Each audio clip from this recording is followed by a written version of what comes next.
ഇതാണ് ചുണ്ടങ്ങ. നമ്മള് വീട്ടിന്റെ പറമ്പിൽ കൂടെയൊക്കെ കാണാം ഇത്.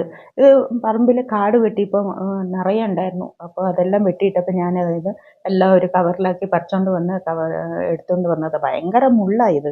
നമ്മളെ കയ്യിലൊക്കെ കുത്തും ഇത്. കുത്തിയിട്ടുണ്ടെങ്കിൽ കുറേ ദിവസം കഴിയും അതിന്റെ മുള്ളിന്റെ ആ കടച്ചിലൊക്കെ ഒന്ന് പോകണമെങ്കില്.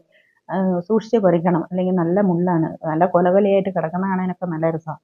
എല്ലാം പറിച്ചോണ്ട് വന്നാൽ നമുക്ക് കഴുകി വൃത്തിയാക്കി വെച്ച് വൃത്തിയാക്കി ഇതൊന്ന് പൊട്ടിക്കണം. ചെറുതായിട്ട് ഒരു മുട്ടിയിൽ വെച്ചിട്ട് ഒരു കല്ല് കൊണ്ടോ അല്ലെങ്കിൽ എന്തെങ്കിലും ഒരെണ്ണം കൊണ്ട് അടിച്ച് പൊട്ടിച്ച് അതിൻ്റെ കറയൊന്ന് പൊട്ടിച്ച് കളയണം.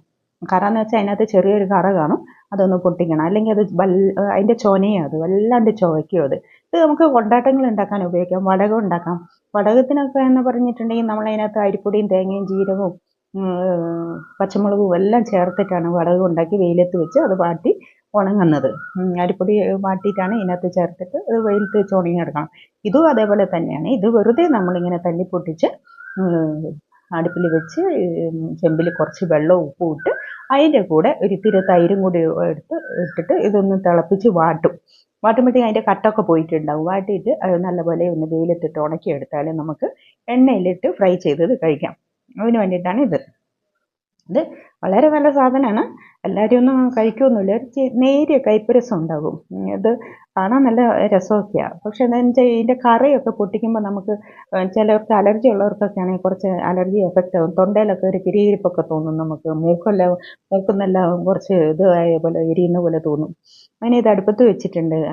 അടുപ്പത്ത് വെച്ച് ഈ മഴയൊക്കെ ആയതുകൊണ്ട് ഉണങ്ങാനുള്ള ബുദ്ധിമുട്ട് കാരണം അടുപ്പത്ത് വെച്ച് തിളപ്പിച്ചതിന് ശേഷം അടുപ്പന്തര തന്നെ ഇട്ടാണ് ഇത് എല്ലാം ഉണക്കിയെടുത്തേക്കണേ. അങ്ങനെ ഇത് വെന്ത് കിട്ടിയിട്ടുണ്ട്.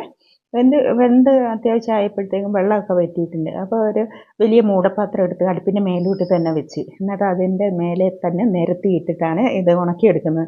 മഴയല്ലേ, അപ്പോൾ ഉണങ്ങി കിട്ടാൻ ബുദ്ധിമുട്ടാണ്, കളയാനും വയ്യ. അപ്പോൾ അങ്ങനെ ഇതെല്ലാം റെഡി ആയിട്ടുണ്ട്. അപ്പോൾ അടുപ്പം തറയിൽ വെച്ച് ഒരു 3-4 ദിവസം ഉണങ്ങിയിട്ടുണ്ടെങ്കിൽ ഇതെല്ലാം റെഡിയാവും. അടുപ്പം തറയിൽ മുഴുവൻ ഇങ്ങനത്തെ ഉണക്കുന്ന സാധനങ്ങളേ ഉള്ളൂ. ശംഖുപുഷ്പമുണ്ട്, എല്ലാം ഉണ്ട്.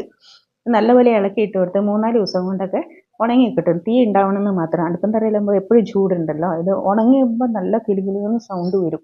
എല്ലാം നല്ല പോലെ ചുക്കി ചുളിഞ്ഞ് ഉണങ്ങി നല്ല കല്ലുപോലെ ആയിട്ടുണ്ടാവും. അപ്പോൾ ഇത് നമ്മളെ നാട്ടുമ്പുറങ്ങളിൽ എല്ലായിടത്തും ഉള്ളതാണ്. അപ്പോൾ കിട്ടിയിട്ടുണ്ടെങ്കിൽ എല്ലാവരും ഇതേപോലെ ഒന്ന് ട്രൈ ചെയ്ത് നോക്ക്. വളരെ നല്ല സാധനമാണ്. നമുക്ക് കൊണ്ടാട്ടായി വറുത്ത് എണ്ണയിൽ വറുത്തിട്ട് കഴിക്കാം. അപ്പോൾ താങ്ക് യു. ഫോളോ ചെയ്യാൻ മറക്കല്ലേ.